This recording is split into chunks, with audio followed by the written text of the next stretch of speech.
Namaskar, this is Priyadarshan and you are welcome in the State Council of Educational Research and Training, Bihar, Patna. So, dear children, today we are going to study a story. Its name is A Snake in the Grass. A Snake in the Grass by R.K. Narayan. You must have heard the name of this author, R.K. Narayan. सो प्यारे बच्चों, आज हम लोग जो कहानी पढ़ने जा रहे हैं उसका नाम है अ स्नेक इन द ग्रास, घास में एक सांप। इस कहानी के लेखक R.K. नारायण हैं। R.K. नारायण एक बहुत ही मशहूर लेखक हैं और मैं उम्मीद करता हूं कि आप सब लोग उनका नाम ज़रूर ही सुने होंगे। So, A Snake in the Grass, as the title goes, so obviously in this story there is a snake and somehow the inmates of the house, घर के जो लोग हैं उनको कोई जानकारी देता है कि आपके घर में एक सांप आया है, एक सांप आ गया है। घर में बेचैनी की लहर दौड़ जाती है, सब लोग परेशान होते हैं, सांप की तलाश जारी होती है और यही इस कहानी का रोचक तत्व है। इस कहानी में सांप के माध्यम से हम अनेक चीज़ों के बारे में जानकारी हासिल करेंगे, जैसे लिखने के तरीके, लिटरेरी डिवाइसेस, लेखक का दृष्टिकोण, उनका नज़रिया, परिवार के लोगों के प्रति, घर में जो सदस्य हैं, एक नौकर भी है उसके प्रति, घर वालों का सोच, घर वालों का दृष्टिकोण, इन तमाम बातों को हम इस कहानी के ज़रिए जानने की कोशिश करेंगे। So, without wasting time, let us see the first part of this story. So, the first part of this story is about the author of this story. As I mentioned in the very beginning that the name of the author is R.K. Narayan. So, the full name is Rasipuram Krishna Swami Narayan.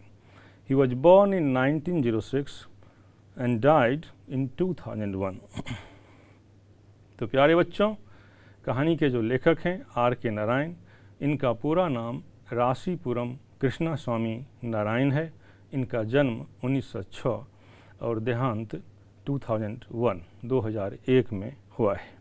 तो तकरीबन यह 95 साल की लंबी आयु जीते हैं। So the साहित्य अकेडमी अवार्ड विनर इन 1960, यह साहित्य अकादमी अवार्ड भी जीत चुके थे 1960 में। Was one of the most accomplished and well known Indian writers in English, और भारतीय अंग्रेजी लेखकों में यह सबसे महत्वपूर्ण लेखकों में से एक है। Realism, irony and humour are the distinguished strength of his works. इनकी कहानी में रियलिज्म है, आयरनी है और ह्यूमर भी है। इसे ज़रा ठीक से समझ लें। जो शब्द रियलिज्म है,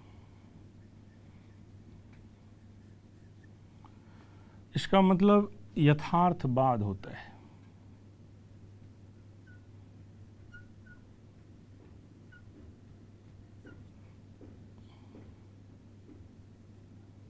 यथार्थवाद। उसके बाद एक दूसरा टर्म है आयरनी। इसको आप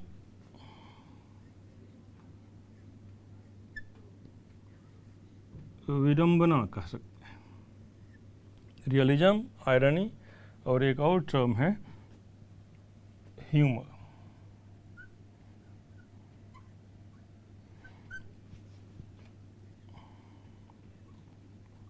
इसका हिंदी में हास्य कहिएगा। तो realism, irony and humour, these three are the literary devices used in writings. So, जब हम यथार्थवाद की बात करते हैं, रियलिज्म की, इसका मतलब ये होता है बच्चों कि जब कोई लेखक कोई कहानी या कोई कविता लिखता है तो लिखने के अनेक तरीके हैं।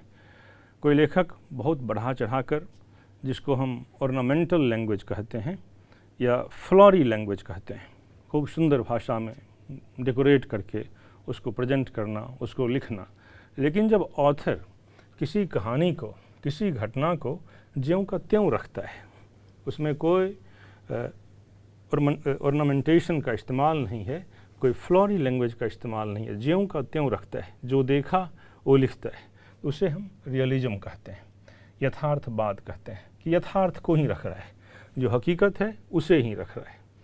आयरनी विडंबना है। विडंबना जो शब्द है, अब इसको आप इस ढंग से समझ सकते हैं कि जैसे कहें अगर कि the king died in poverty, राजा गरीबी में मर गया, था तो राजा लेकिन मरा गरीबी में, यह राजा की विडंबना है, जिसे हम आयरनी कहते हैं। तीसरा ह्यूमर है, जो हास्य का पुट है, जिस कहानी में थोड़ी बहुत हंसी होती हो, लेकिन ह्यूमर हमेशा जो है, या ह्यूमर हमेशा यूं ही नहीं होता है, वह कुछ सीरियस मीनिंग को भी लेकर चलता है। तो ह्यूमर के मतलब भी होते हैं, उसमें सीरियसनेस भी होता है, लेकिन एक तौर से ऊपर से दिखता है कि यह हास्यात्मक है। तो ये तीन जो लिटरेरी डिवाइसेस हैं, रियलिज्म, आयरनी, ह्यूमर। रियलिज्म को यथार्थवाद कहते हैं, आयरनी जो विडंबना है, जो है लेकिन दिखता नहीं है, ह्यूमर जो हास्य है। तो let us come to the so irony and humor are the distinguished strength of his work। तो ये तीन चीज आर.के. नारायण के काम के महत्वपूर्ण अंग हैं। He paints the idiosyncrasies of people with consummate skills। idiosyncrasies अगर ये टर्म को देखें, अगर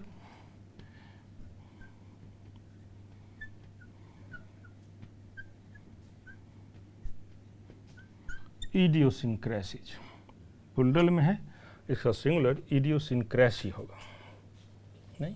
तो यह है एक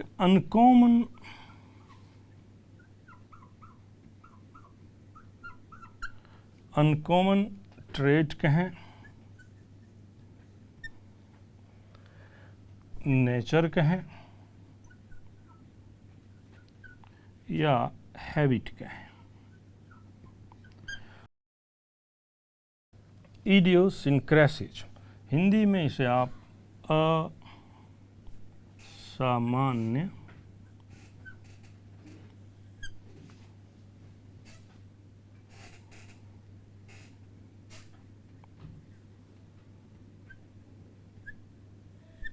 असामान्य प्रवृत्ति कहेंगे।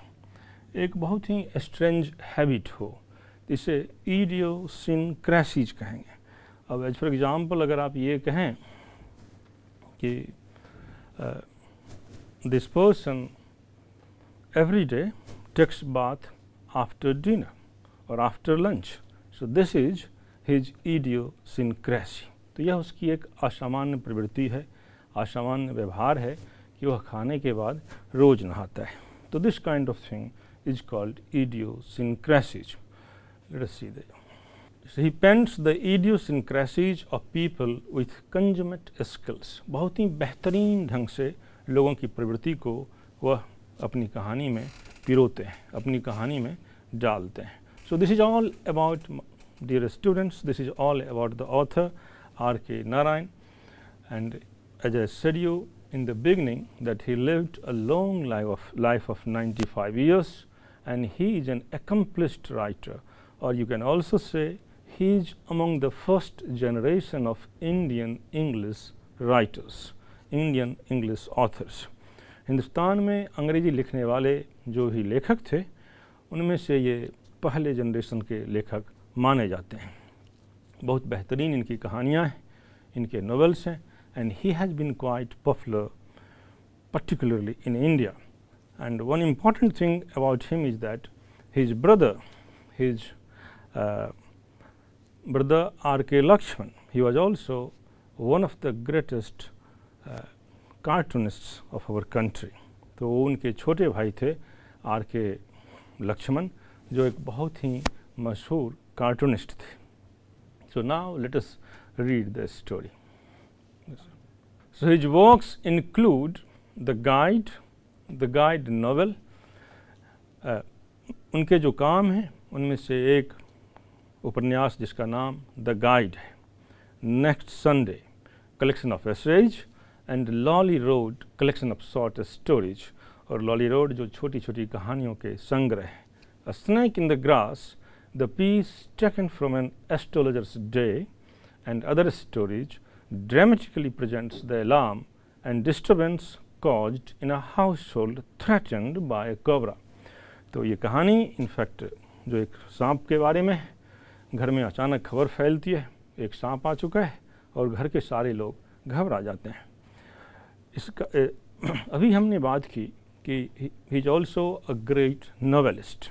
R.K. Narayan is also a great novelist, and one of his novel the book has mentioned, its name is The Guide। So Guide एक उपन्यास है, और प्यारे बच्चों आपको ज़रूर मालूम होगा, आप जानते होंगे कि इसी गाइड के आधार पर एक फिल्म भी अपने यहाँ बनी थी, जिसके एक्टर कहें या लीड रोल में देवानंद थे, और यह फिल्म 1965 में आई थी। उसके अपोजिट वहीदा रहमान एक्ट्रेस है। बहुत मशहूर फिल्म, गाने इसके बड़े अच्छे हैं, और तो उनके उपन्यास द गाइड के आधार पर अपने यहाँ फिल्म भी बन चुकी है, और फिल्म काफ़ी प्रसिद्धि हासिल की थी। सो R.K. Narayan, in fact, he captures, he is an expert at capturing the moods, the sentiments, the way people live, the way people express themselves, and the way people think. So all these things are very much within the writing command of the author, and therefore R.K. Narayan is considered one of the best Indian English writer. Let us see the next part. The character of some of the people taking part in the hunt is dexterously, और इस शब्द को देखें जरा आप, डेक्स्ट्रसली, तो किताब में इस वर्ड का स्पेलिंग इनफैक्ट प्रिंटिंग मिस्टेक है। वर्ड जो है डेक्स्ट्रसली है,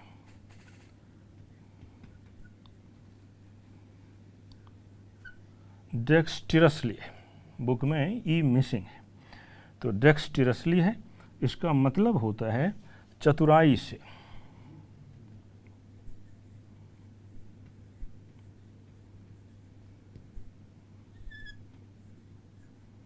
चतुराई से। So the character of some of the people taking part in the hunt is dexterously revealed। अब इस हंट में, ये हंट बच्चों किस चीज़ का है? ये हंट उस सांप का है, उस कोबरा का है, जिसको लोग ढूंढ निकालना चाहते हैं। तो सारे लोग एक तरीके से आप यूँ कहें कि घर में अफरा तफरी सी हो जाती है। स्वाभाविक सी बात है, अपने घर में अगर कोई सांप आ जाए अचानक और यह खबर फैल जाए, स्वाभाविक है लोगों का घबराना, घर में अफरा तफरी होना। तो उसी तरह से घर में एक अफरा तफरी का माहौल है, और उस अफरा तफरी के माहौल को बड़े ही चतुराई से लेखक ने बयां किया है, अपनी कहानी में पिरोया है।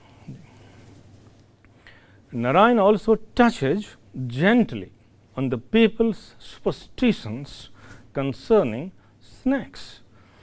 नारायण जो हमारे ऑथर हैं, ये इनफैक्ट इस कहानी के माध्यम से लोगों के जो सुपरस्टिशियस सेंस हैं, जो एक किस्म का अंधविश्वास है हम लोगों में, उसे भी लेखक ने दर्शाने का कोशिश किया है, दर्शाने का प्रयास किया है।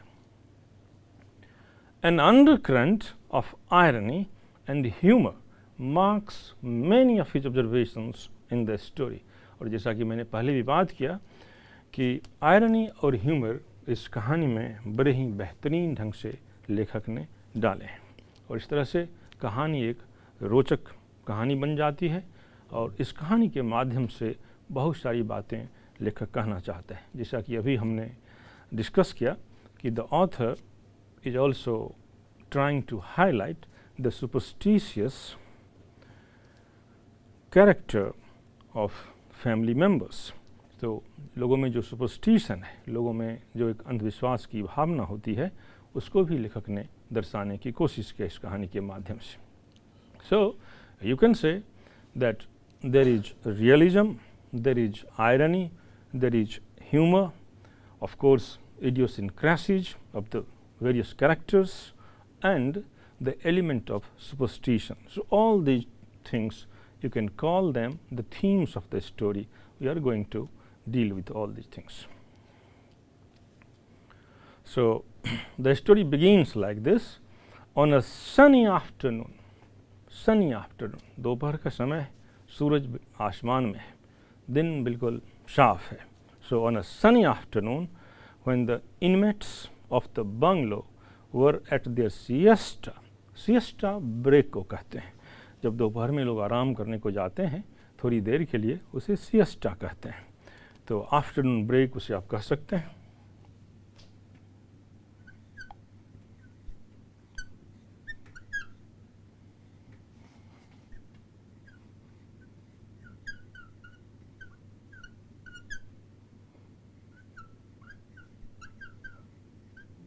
दोपहर में आराम का जो वक्त है उसे हम siesta कहते हैं. So, on a sunny afternoon, when the inmates of a bungalow were at their siesta, a cyclist rang his bell at the gate frantically and announced. दोपहर का समय, घर के सारे लोग आराम कर रहे हैं. उसी वक्त एक साइकिलिस्ट आता है, एक साइकिल चलाने वाला एक व्यक्ति साइकिल चलाते हुए आता है, बेल को रिंग करता है, घंटी बजाता है. फ्रेंटिकली, बहुत ही उत्तेजित होकर, बहुत ही घबरा कर, परेशान सा होकर, और वो अनाउंस करता है, घोषणा करता है, a big cobra has got into your compound.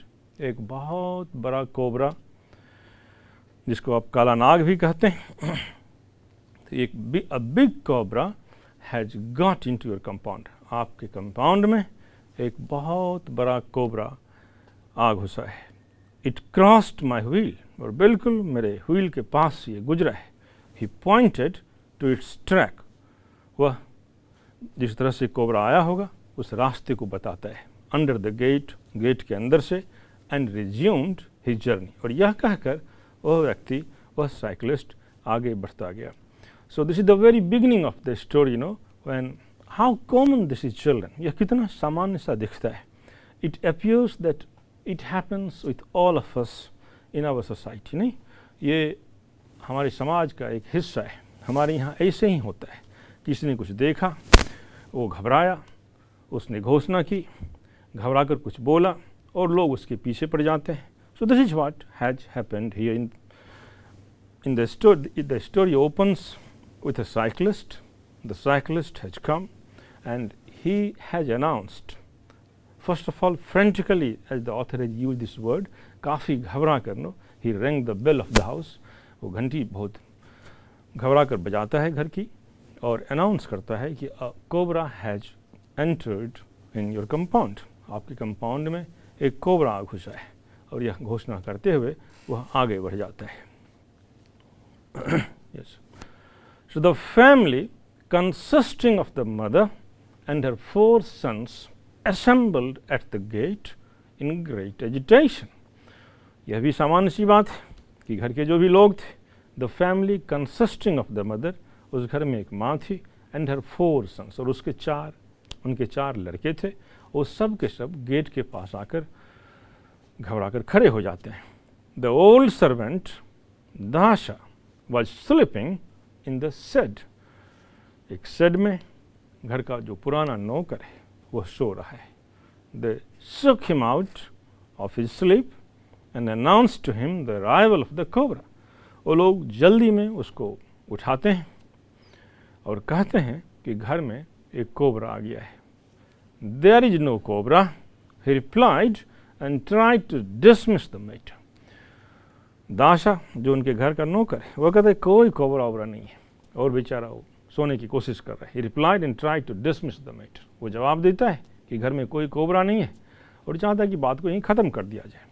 They swore at him and forced him to take an interest in the cobra. वो उनको भला बुरा कहते हैं. They swore at him. Swore at him, it means to say, to use abusive terms also. तो उनको काफ़ी भला बुरा कहते हैं, काफ़ी सुनाते हैं, और उसको मजबूर करते हैं कि वह उठे और देखे आखिर क्या बात है, कोबरा के बारे में वह जांच पड़ताल करे. So this is how The story in fact unfolds. So, as the cyclist announced the inmates of the house, in the house there was a mother and 4 sons. घर में एक माँ है, उनके 4 लड़के हैं.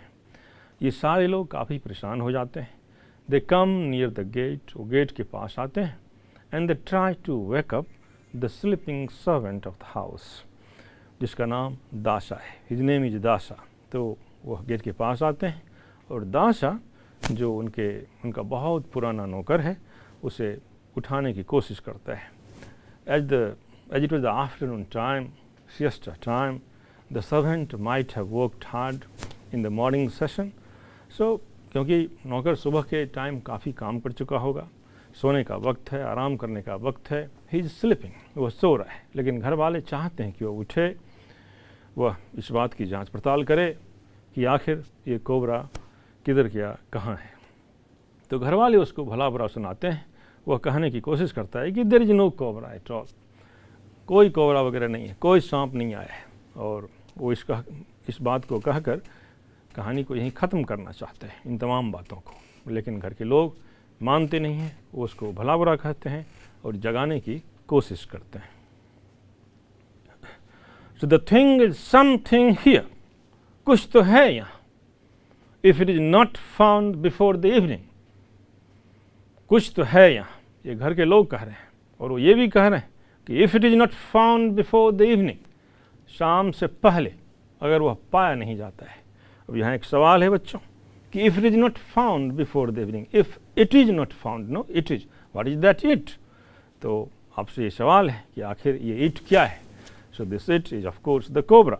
So if it is not found before the evening, अगर शाम से पहले उसे नहीं ढूंढा जाता है, we will dismiss you, तो हम तुझे नौकरी से बर्खास्त कर देंगे, हम तुझे हटा देंगे. Your neglect of the garden and the lawns is responsible for all these dreadful things coming in. इन सभी चीज़ों के लिए तुम्हारी लापरवाही जिम्मेवार है, तुम इसके लिए जिम्मेवार हो. तुमने गार्डन की देखभाल ठीक तरीके से की नहीं, लॉन्स की देखभाल ठीक तरीके से की नहीं. For all these dreadful things coming, और इसकी वजह से इतने भयानक चीज़, dreadful is no scary things, no, तो भयानक चीज़ अपने घर में या हमारे घर में प्रवेश कर रहे हैं. सम नेबर्स ड्रॉप्ड इन, इसी बीच में कुछ पड़ोसी आ पड़ते हैं. दे लुक्ड एक्यूजिंगली एट दासा, और दासा की तरफ आरोप की मुद्रा में वो देखते हैं, आरोप लगाने की कोशिश करते हैं. और वो कहते हैं you have the laziest servant on earth, इस पृथ्वी पर का सबसे आलसी सेवक, सबसे आलसी नौकर आपका है. दे सेड, वो कहते हैं, उन्होंने कहा he ought to keep the surroundings tidy, इसे चाहिए कि आसपास बिल्कुल साफ रखे. यहाँ एक वर्ड है बच्चों, ought to, ये इनफैक्ट मोडाल्स है.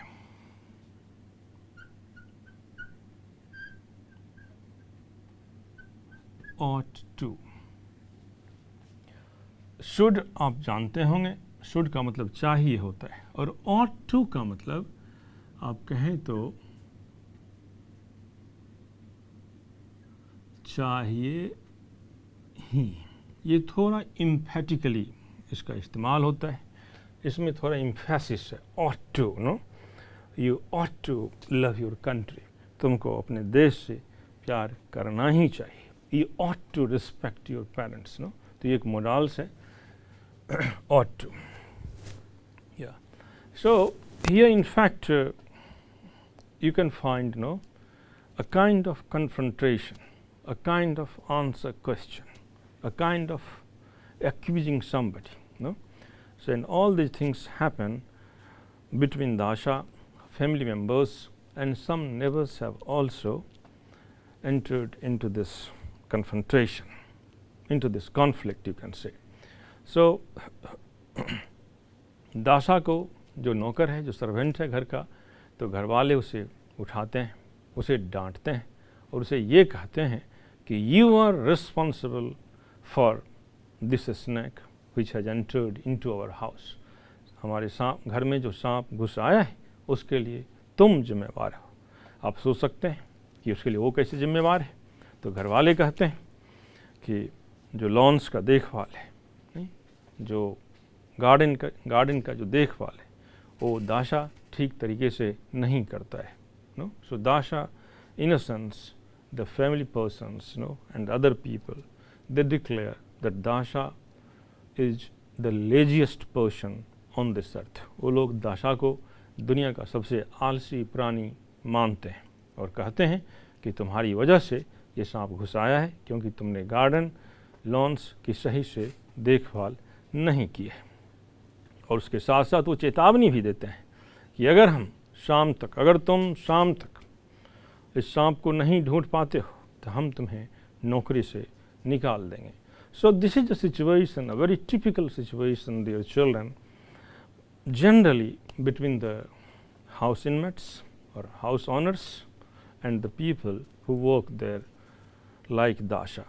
तो ये अक्सर अपने यहाँ देखा जाता है कि मालिक और नौकर के बीच का जो रिश्ता है somehow that has also been highlighted by the author। नहीं, लेखक ने इसे भी उजागर करने की कोशिश की है कि मालिक और नौकर के बीच एक कैसा रिश्ता है। घर में जो कुछ भी हो उसके लिए, जो भी गलत हो उसके लिए ज़रूरी रूप से नौकर ही जिम्मेवार है। And this is how Dasha has been accused.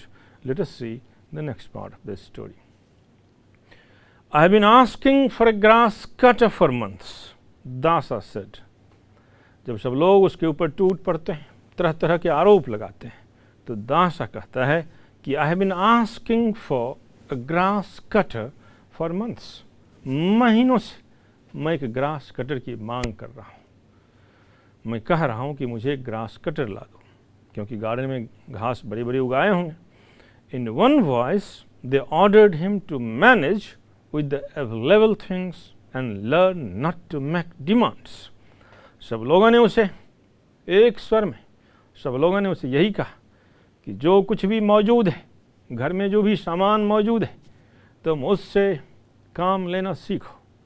बेवजह की मांग मत करो, बेवजह की डिमांड्स मत करो, हर बार मांगने की कोशिश मत करो। जो कुछ भी है उससे काम चलाना सीखो। ही परसिस्टेड, लेकिन वह जोर देता रहा, जोर देकर अपनी बात कहता रहा। They began to speculate how much it would cost to buy a grass cutter. और वे सब लोग स्पेकुलेट करने लगे, अंदाज़ा करने लगे। स्पेकुलेट का मतलब होता है गेस करना।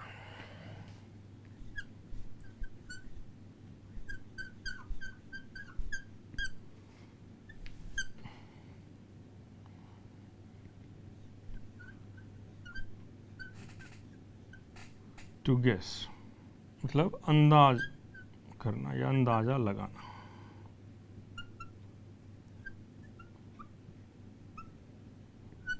So they began to speculate how much it would cost to buy a grass cutter। और सब के सब अंदाज लगाने लगे कि एक ग्रास कटर की क्या कीमत होगी।